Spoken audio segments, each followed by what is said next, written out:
My name is June Kim. I'm the acting United States Attorney for the Southern District of New York. We're here today to announce more charges and convictions in our ongoing investigation into corruption at the NYPD's Gun License Division.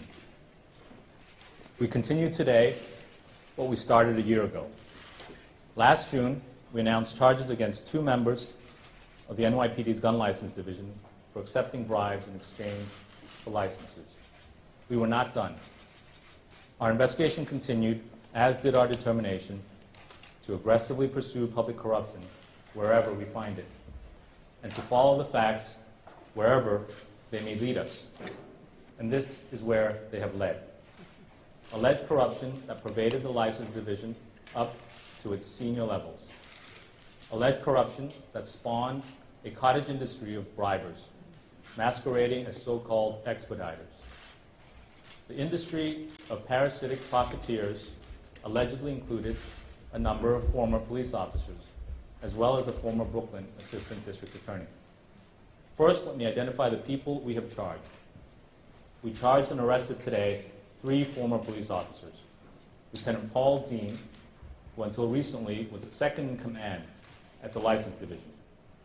Former police officer Robert Espinel, who worked in the License Division until his retirement last year. And Gaetano Valastro, a former NYPD detective and now a gun license expediter and owner of a gun store. In a separate complaint, we charged John Chambers, a lawyer and a former Brooklyn prosecutor, who advertised himself as the top firearms licensing attorney in New York. In addition to these 4 individuals charged and arrested today, we unsealed the guilty pleas of former NYPD Sergeant David Villanueva and Frank Suhu, a gun license expediter and former auxiliary member of the NYPD. Villanueva and Suhu have now pled guilty and are cooperating with our office. This is significant. These 2, along with former police officer Richard Ochital, who previously pled guilty, have admitted their guilt in court. They have accepted responsibility for their corruption and agreed to tell the truth at trial about what they did and what their fellow officers did. And the information they have provided, along with the other evidence we have gathered, paint a devastating picture of pervasive corruption at the licensing division. Lieutenant Dean, Sergeant Villanueva, Officers Espinal and Ochital, 4 officers in the license division, whose job it was to ensure that gun licenses were issued properly and issued only to those who should safely get them, were allegedly on the take. They were taking bribes from expediters in just about every form. Good old-fashioned cash, stuffed in envelopes, sometimes hidden in magazines, expensive liquor, luxury watches, free vacations, and even free guns and gun paraphernalia. And what did these officers do in exchange for these bribes?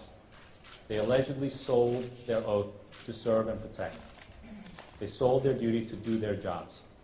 They just issued gun licenses to whoever the bribing expediters brought them, without conducting the necessary background checks, without questioning their need for a gun license, and without following up on major red flags. Over 100 gun licenses were issued in this problematic way. Included 1 person who had 10 moving violations and had been the subject of at least 4 domestic violence complaints, including one in which he allegedly threatened to kill someone. Another person who got a license had prior convictions for criminal possession of a weapon and assault with intent to cause injury. Yet another license holder who had been arrested for brandishing a gun during an assault did not have his gun license revoked. And instead, the gun was returned to him by Officer Espinel, allegedly in exchange for bribes. That person then went on to get arrested again for another assault using a hammer.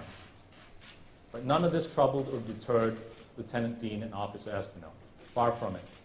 They allegedly got more audacious as time went on. They were not satisfied by simply taking bribes for licenses. They saw that the expediters were making more money than they were, sometimes over $10,000 for each license.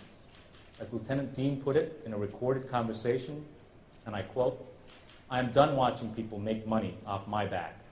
I'm the one who's signing off on everything and watching everybody get cash, hand over fist.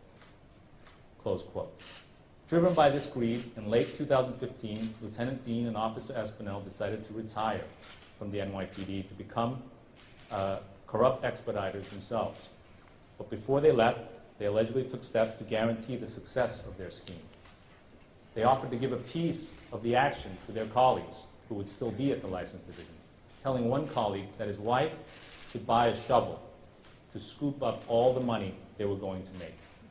While still with the PD, Dean and Espinel even did test runs for clients who were willing to pay for gun licenses, driving them into the underground parking lot at One Police Plaza, bypassing security so that they could get their licenses with no hassle or wait. They also recruited into their plot former NYPD detective and owner of a gun store, Gaetano Velastro. Velastro allegedly planned to send potential clients their way in exchange for those customers being sent to Velastro's gun store to buy guns and take firearms training. As I mentioned earlier, former police officers were not the only ones tempted by this scheme to earn riches at the expense of public safety. So was John Chambers, an attorney and former prosecutor at the Brooklyn DA's office. Since at least 2010, Chambers allegedly paid bribes to Officer Villanueva when Villanueva was in the license division.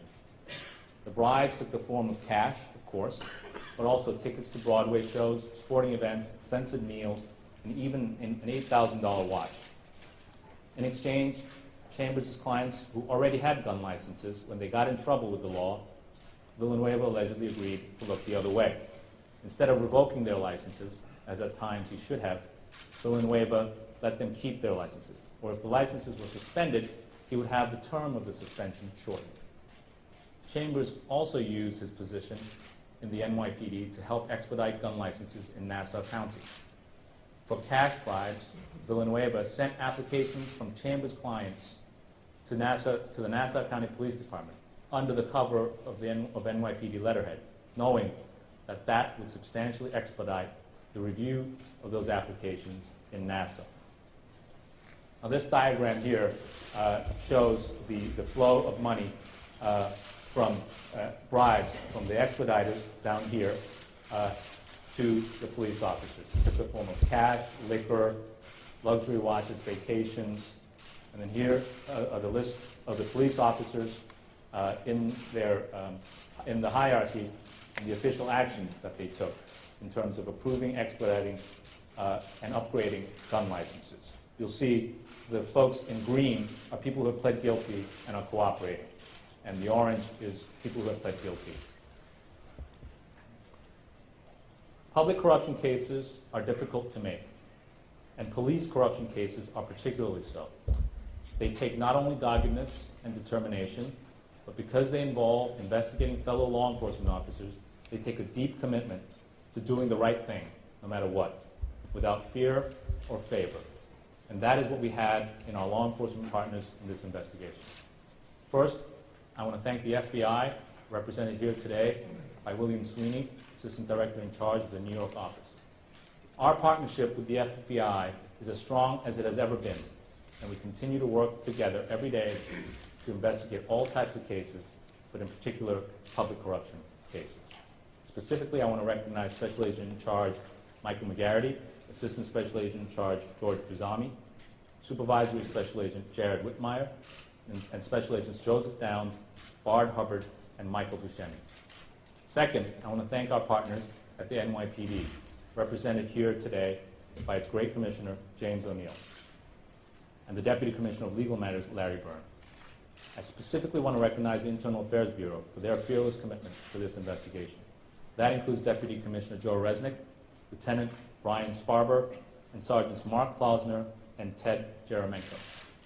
Let me pause here to say a few words about the NYPD. The NYPD, in our view, is the finest police force in the country, if not the world. They keep us safe.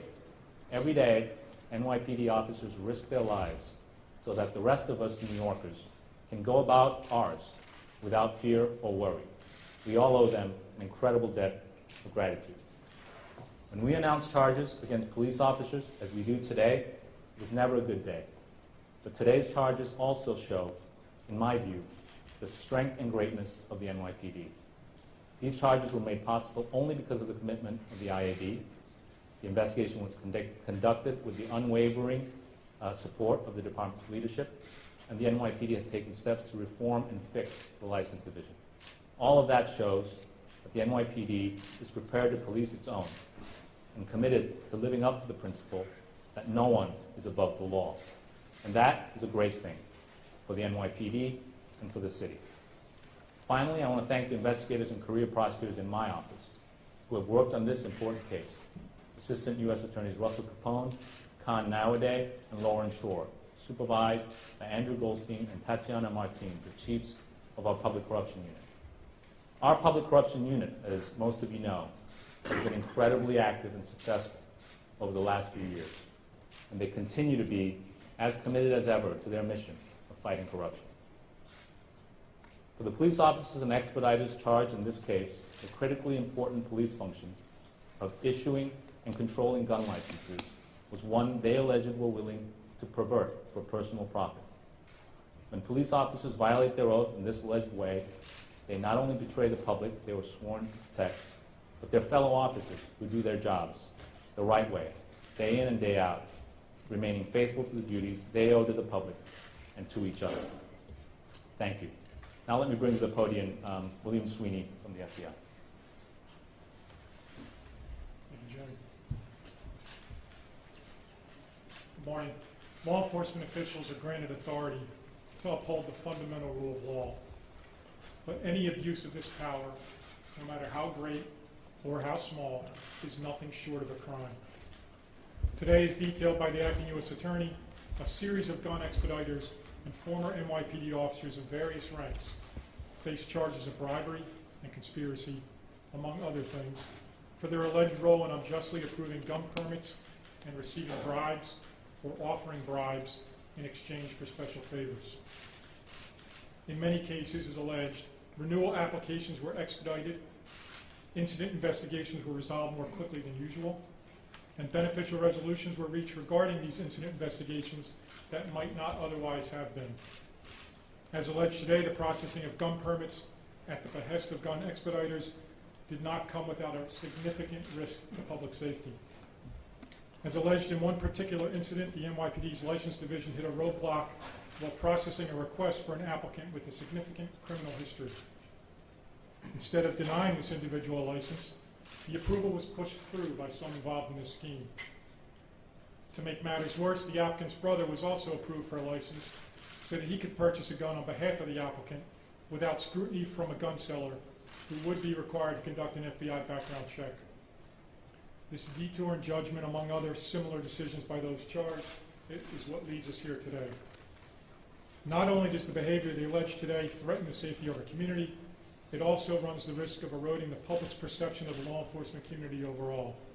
It's a narrative we'd like to confront head-on, and it's actions that we will not tolerate. The NYPD is an exceptional organization.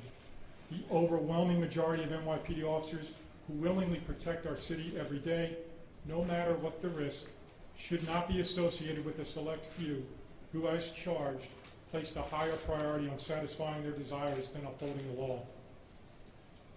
The FBI received significant assistance, essential assistance, from the NYPD's Internal Affairs Bureau during the course of the investigation, which should serve as a reminder to everybody of the department's dedication to bringing justice to those who refuse to abide by proper standards of conduct.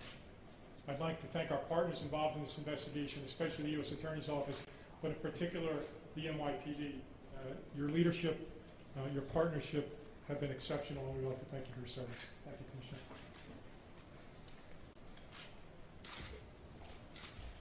Now I'll bring to the podium Commissioner O'Neill. Good morning, everyone. This case was developed as part of a long-term joint investigation by the NYPD's Internal Affairs Bureau, the FBI, and the U.S. Attorney's Office. I'd like to thank the men and women of the FBI's New York Field Office, especially Assistant Director in Charge, Bill Sweeney, and the staff, the U.S. Attorney for the Southern District of New York, June Kim, for their integrity and professionalism throughout this investigation.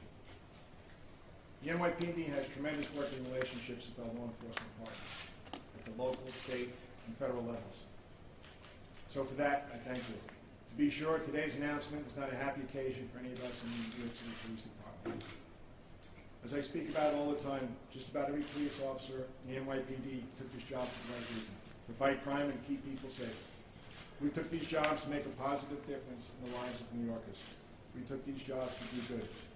But when we, as an agency or as individuals, fall short of that ambition, when members of our department betray the public's trust through intentional illegal acts, and erodes the confidence, the faith, and goodwill every other member of the department has worked so hard to earn from the millions and millions of people we dutifully serve every day.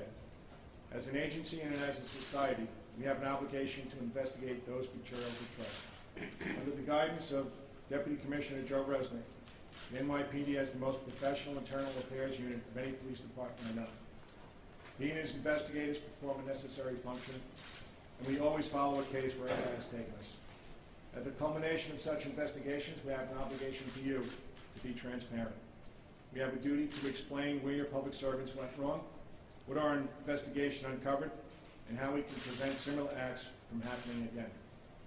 As I said, the vast majority of the NYPD is comprised of the hardest working men and women of the highest integrity I've ever had the privilege to work alongside. In their good work, their good deeds, their efforts to fight crime and keep people safe, while forging lasting bonds with the people we serve, continue as we speak in every neighborhood in New York City. Thank you very much.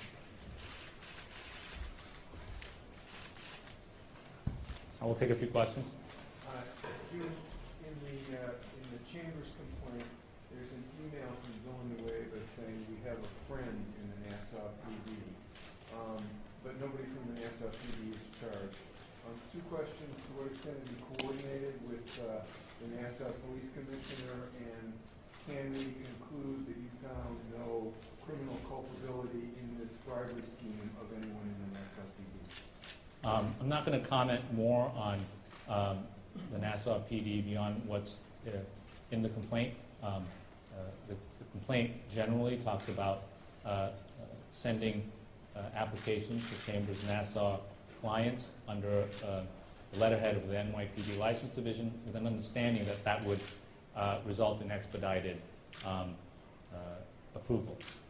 That's, for the time being, largely the extent of the allegations in the complaint, and we'll leave it at that. Obviously, this investigation, like most, if not all of ours, is ongoing. And have you coordinated with the Nassau Police Commissioner? I'm not going to. How were the cash transactions made, in what way, and where? The cash transactions, as described in the allegations of the complaint, were handed off, as I said, sometimes in envelopes, sometimes stuck inside magazines. They were handed to them at various locations. I don't know if there was a particular pattern or a particular location that occurred all the time, but whatever's in the complaint, we're prepared to share with you right now. Speaking of ongoing investigations, just a quick question relating to the direction it's still keeping the papers and the police still. It's discussed in the court papers that he had extensive discussions with a major lawsuit donor regarding official acts. What can we expect to see with regard to ongoing investigations in terms of an information plea or charges? Can we expect? I don't think I won't say anything more than what you've recited and what's already part of the public record.